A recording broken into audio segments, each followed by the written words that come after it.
Curiosity is something we've all grown up with. Some experiences may have suppressed those urges, while others may have awoken them. After completing my freshman year at BYU, my curiosity has grown incredulously. Howdy y'all, my name is Summer Spenlove, and this is my curiosity journey, the curiosity that cured the cougar.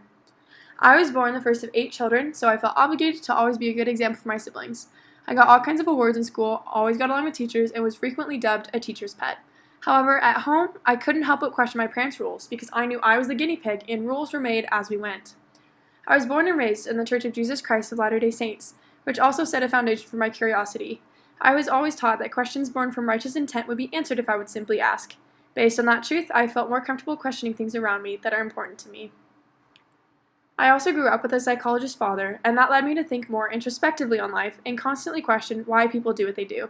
Before moving to BYU, my curiosity was fixated on the relationships with people around me.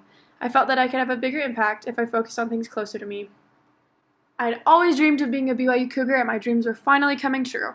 From my communications classes, I've learned a lot about analyzing distributed information and questioning its purpose.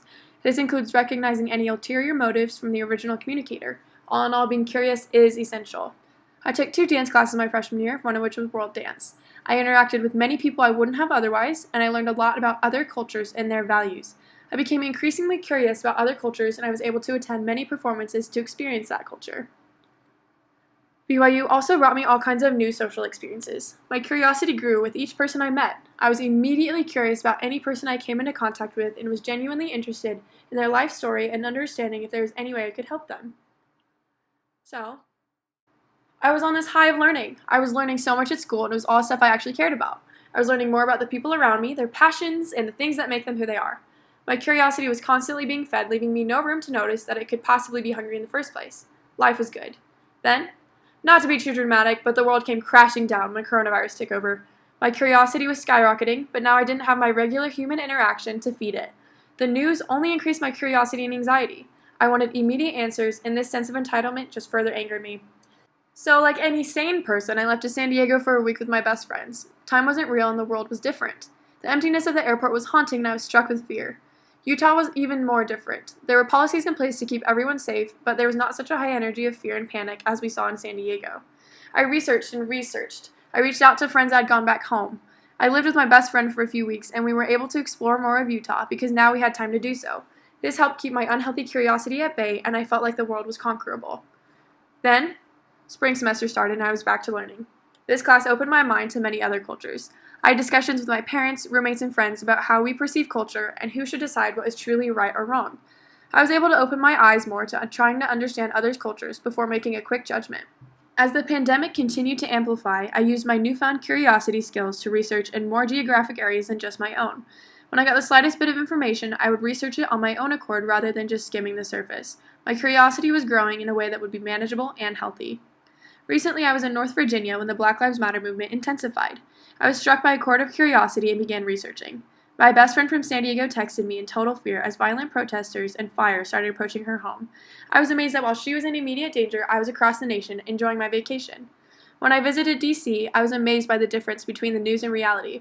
I saw many people helping one another, and my heart was full. I realized that the surplus of information I received from the news was able to feed my curiosity, but not nearly as much as the actual experience had. My curiosity now is healthier. I understand that information is available for me to learn and that experiencing things in real life can cure my curiosity more than anything. I feel more comfortable being wrong because it means that I will learn more and be able to adjust from there. If I learn more, that's more valuable than being right. Being curious is a blessing when I remember my motives. My strategies have become more guided rather than blindly following a lead. They say curiosity killed the cat, but I firmly believe that curiosity has cured this cougar of living in blissful ignorance. I've been able to use curiosity as a way to expand my worldview. Curiosity is showing genuine concern about learning for the sake of bettering oneself to serve others. My idea of curiosity has changed from looking into my own life to looking more into the lives and events of the world. I'm becoming increasingly curious about the actual world and finding my place in it to help it grow more. In fact, in September I'll be leaving for a mission in France where culture is clearly different. From our long discussions, I've learned that respect is a huge part of being curious, and I can't wait to apply this in France when I leave with an open heart and open mind to the traditions of the people. Even after my mission, I'll continue traveling and learning. I can better help other people and even apply it to my future career by making inclusive advertising. Curiosity, when acted upon, is a cure for fear. I believe that amidst this time of uncertainty, curiosity has been able to cure this cougar.